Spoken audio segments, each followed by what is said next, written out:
नमस्कार दोस्तों। आज की कहानी है पति को सबक सिखाने के लिए क्या था ईरा का प्लान। ईरा कल रात के नवीन के व्यवहार से बेहद गुस्से में थी। अब मुख्यमंत्री की प्रेस कॉन्फ्रेंस हो और वह मुख्य जनसंपर्क अधिकारी होकर जल्दी कैसे घर आ सकती थी, पर नहीं, नवीन कुछ भी सुनने को तैयार नहीं था। माना लौटने में रात के 11 बज गए थे, लेकिन मुख्यमंत्री को विदा करते ही वह घर आ गई थी। नवीन के मूड ने उसे वहां एक भी निवाला गले से नीचे नहीं उतारने दिया। दिन भर की भागदौड़ से थकी जब वह रात को भूखी घर आई तो मन में कहीं हुमक उठी कि अम्मा की तरह कोई उसे दुलारे कि नन्ही, कैसे मुंह सूख रहा है तुम्हारा, चलो हम खाना परोस दें। लेकिन कहाँ वह कोमलता और ममत्व की कामना, और कहाँ वास्तविकता में क्रोध से उबलता नवीन। उसे देखते ही उबल पड़ा। यह वक्त है घर आने का, 12 बज रहे हैं। आपको पता तो था आज सीएम की प्रेस कॉन्फ्रेंस थी। आपकी नाराजगी के डर के मारे मैंने वहाँ खाना भी नहीं खाया, और आप हैं कि ईरा रोआसी हो आई थी। छोड़ो, आपका पेट तो लोगों की सराहना से ही भर गया होगा। खाने के लिए जगह ही कहाँ थी। हमने भी बहुत सी प्रेस कॉन्फ्रेंस अटेंड की हैं। सब जानते हैं महिलाओं की उपस्थिति वहाँ सिर्फ वातावरण को कुछ सजाए रखने से अधिक कुछ नहीं। शर्म करो, जो कुछ भी मुंह में आ रहा है बोले चले जा रहे हो। ईरा साड़ी हैंगर में लगाते हुए बोली, इस घर में रहना है तो समय पर आना जाना होगा। यह नहीं कि जब भी चाहा घर से चली गई, जब भी चाहा चली आई। यह घर है, कोई सराया नहीं। क्या मैं तफरी करके आ रही हूँ? तुम इतने बड़े व्यापारिक संस्थान में काम करते हो, तुम्हें नहीं पता देर सवेर होना अपने हाथ की बात नहीं होती। ईरा को इस बेमतलब की बहस पर गुस्सा आ रहा था। गुस्से से उसकी भूख और थकान दोनों ही गायब हो गई। फिर कॉफ़ी बनाकर कप में डालकर बच्चों के कमरे में चली गई। दोनों बच्चे गहरी नींद में सो रहे थे। ईरा ने शांति की सांस ली। नवीन की टोका टाकी उसके लिए असहनीय हो गई थी। फोन किसी का भी हो, नवीन के रहते आएगा तो वह उठाएगा। फोन पर पूरी जिरह करेगा, क्या काम है, क्या बात करनी है, कहाँ से बोल रहे हो। लोग ईरा का कितना मजाक उड़ाते हैं। नवीन को उसका जेलर कहते हैं। कुछ लोगों की नज़रों में तो वह दया की पात्र बन गई है। ईरा सोचकर सिहर उठी कि अगर ये बातें बच्चे सुनते तो क्या होती उसकी छवि बच्चों की नज़रों में। वैसे जिस तरह आसार हो रहे हैं, जल्द ही बच्चे भी साक्षी हो जाएंगे ऐसे अवसरों के। ईरा ने कॉफ़ी का घूंट पीते हुए निर्णय लिया, बस और नहीं, उसे अब नवीन के साथ रहकर और अपमान नहीं करवाना है। पुरुष है तो क्या हुआ, उसे हक मिल गया है उसके सही और ईमानदार व्यवहार पर भी आए दिन प्रश्न चिन्ह लगाने का और नीचा दिखाने का। अब वह और देर नहीं करेगी। उसे जल्द से जल्द निर्णय लेने होगा, वरना उसकी छवि बच्चों की नज़रों में मलिन हो जाएगी। इसी ऊहापोर में कब वह वहीं सोफे पर सो गई, पता ही नहीं चला। अगले दिन बच्चों को स्कूल भेजा। नवीन ऐसा दिखा रहा था मानो कल की रात रोज गुजर जाने वाली सामान्य सी रात थी, लेकिन ईरा का व्यवहार बहुत सीमित रहा। ईरा को 9 बजे तक घर में घूमते देख नवीन बोला, क्या आज ऑफिस नहीं जाना है? आज छुट्टी है। अभी तक तैयार नहीं हुई, मैंने छुट्टी ली है। ईरा ने कहा, तुम्हारी तबीयत तो ठीक लग रही है, फिर छुट्टी क्यों? नवीन ने पूछा, कभी कभी मन भी बीमार हो जाता है, इसलिए। ईरा ने कसैले स्वर में कहा। समझ गया, नवीन बोला, आज तुम्हारा मन क्या चाह रहा है? क्यों बेकार में अपनी छुट्टी खराब कर रही हो? जल्दी से तैयार हो जाओ। नहीं, ईरा बोली, आज मैं किसी हाल में भी जाने वाली नहीं हूँ। ईरा की आवाज़ में जिद थी। नवीन कार की चाबी उठाते हुए बोला, ठीक है, तुम्हारी मर्जी। बच्चों और पति को भेजने के बाद वह देर तक घर में इधर उधर चहलकदमी करती रही। उसका मन स्थिर नहीं था। अगर नवीन की नोकझोंक से तंग आकर नौकरी छोड़ भी दूं, तो क्या भरोसा कि नवीन के व्यवहार में अंतर आएगा या फिर बात का पतंगड़ नहीं बनाएगा। लड़ने वाले को तो बहाने भी जरूरत नहीं होती। नवीन के पिता के इसी कड़वे स्वभाव के कारण ही उसकी माँ हमेशा घुट घुट कर जी रही थी। पैसे पैसे के लिए उन्हें तरसा कर रखा था। नवीन के पिता ने अपनी मर्जी से हजारों उड़ा देंगे। नवीन की नज़रों में उसके पिता ही उसकी आदर्श पुरुष थे और माँ का पिता से दबकर रहना ही नवीन के लिए माँ की सेवा और बलिदान था। ईरा जितना सोचती उतना ही उलझती जाती। उसे लग रहा था अगर वह इसी तरह मानसिक तनाव और उलझन में रही तो पागल हो जाएगी। हर जगह सम्मानित होने वाली हीरा अपने ही घर में यूं प्रताड़ित होगी, उसने सोचा भी न था। असहाय से आंसू उसकी आंखों में उतर आए। अचानक उसकी नज़र घड़ी पर पड़ी। अरे, 1:30 बज गया। फटाफट उठकर नहाने के लिए गई। वह बच्चों को अपनी पीड़ा और अपमान का आभास नहीं होने देना चाहती थी।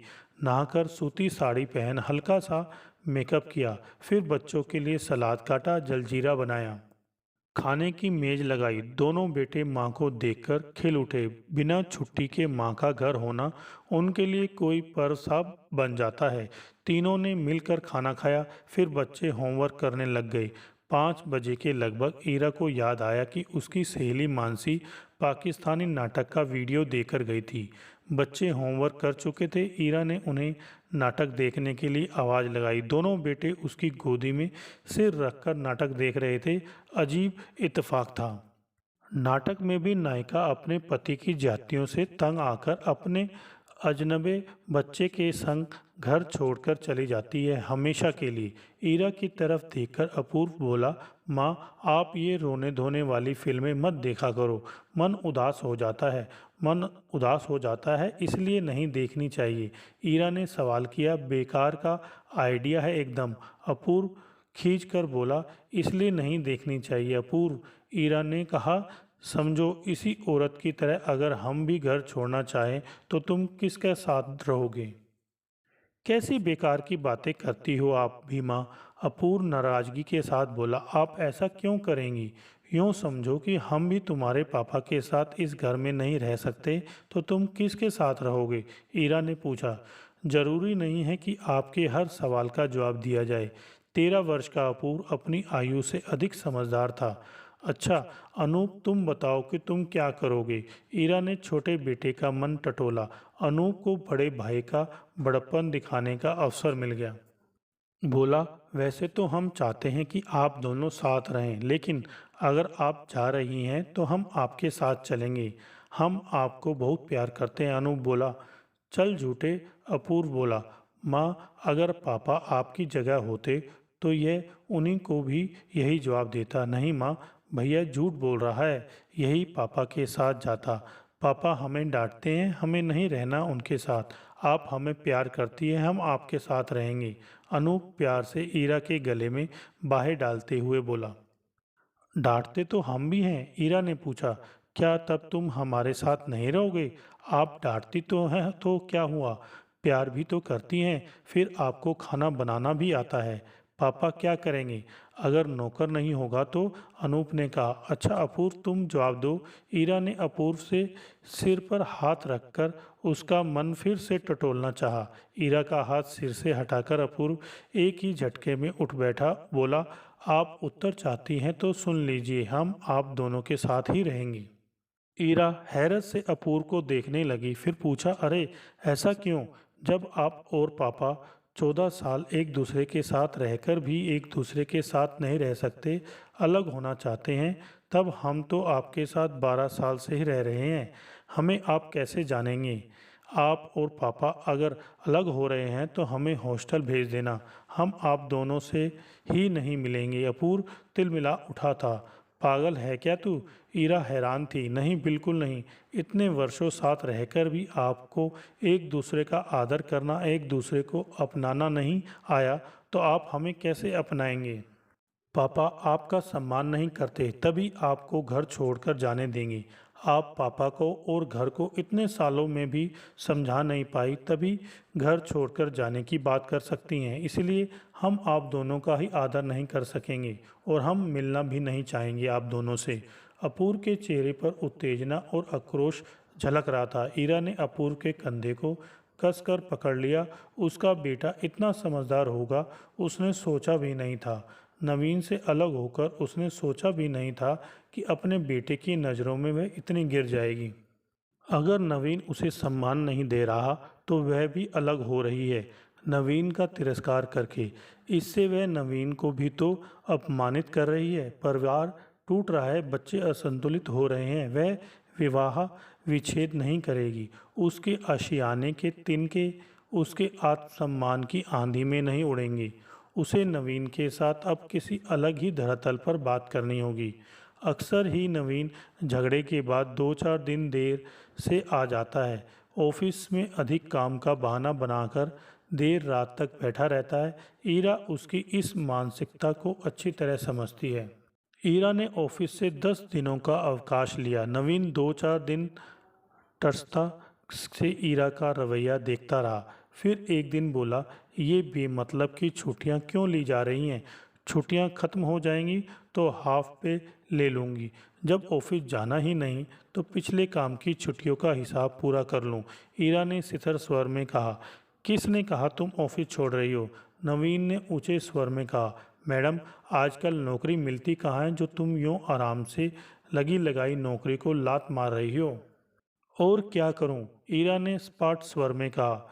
जिन शर्तों पर आप नौकरी करनी है वह मेरे बस के बाहर की बात है। कौन सी शर्तें? नवीन ने अनजान बनते हुए पूछा। देर सवेर होना, जनसंपर्क के काम में सभी से मिलना जुलना होता है, वह भी तुम्हें पसंद नहीं। कैरियर या होम केयर में से एक का चुनाव करना था, सो मैंने कर लिया। मैंने नौकरी छोड़ने का निर्णय कर लिया है। ईरा ने अपना फैसला सुनाया। क्या बच्चों जैसी जिद कर रही हो? नवीन झल्लाई आवाज में बोला। एक जने की सैलरी में घर खर्च और बच्चों की पढ़ाई कैसे होगी? पर नौकरी छोड़कर तुम सारा दिन करोगी क्या?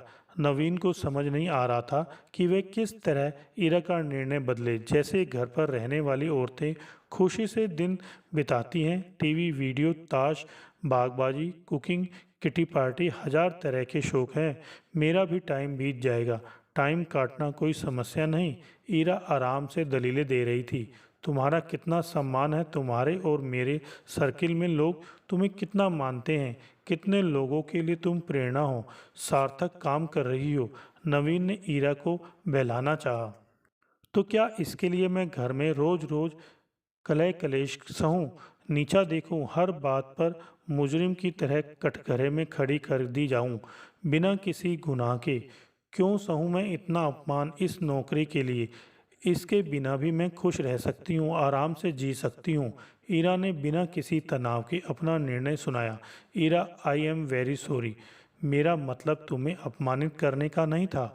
जब भी तुम्हें आने में देर होती है मेरा मन तरह तरह की आशंकाओं से घिर जाता है। उसी तनाव में तुम्हें बहुत कुछ उल्टा सीधा बोल दिया होगा। मुझे माफ़ कर दो। मेरा इरादा तुम्हें पीड़ा पहुंचाने या अपमानित करने का नहीं था। नवीन के चेहरे पर पीड़ा और विवशता दोनों झलक रही थी। ठीक है, कल से काम पर चली जाऊंगी, पर उसके लिए आपको भी वचन देना होगा कि इस स्थिति को तुल नहीं देंगे। मैं नौकरी करती हूँ, मेरे लिए भी समय के बंधन होते हैं। मुझे भी आपकी तरह समय और शक्ति काम की प्रति लगानी पड़ती है। आपके काम में भी देर सवेर होती होगी है, पर मैं यूँ शक के कलेश नहीं करती। कहते कहते ईरा रुआसी हो उठी। यार, कह दिया ना, आगे से ऐसा नहीं करूँगा। अब बार बार बोलकर क्यों नीचा दिखाती हो? ईरा का हाथ अपने दोनों हाथों में थामकर नवीन ने कहा। ईरा सोच रही थी कि रिश्ता तोड़कर अलग हो जाना कितना सरल हल लग रहा था, लेकिन कितना पीड़ादायक। परिवार के टूटने का त्रास सहन करना क्या आसान बात थी? मन ही मन वह अपने बेटे की ऋणी थी, जिसकी जरा सी परिपक्वता ने यह हल निकाल दिया था उसकी समस्या का। हेलो दोस्तों, अगर आपको हमारी ये वीडियो अच्छी लगी हो तो लाइक करें, शेयर करें और कमेंट्स करके बताएं कि हमारी ये वीडियो आपको कैसी लगी। साथ में चैनल को सब्सक्राइब करके बेल आइकन जरूर दबाएं।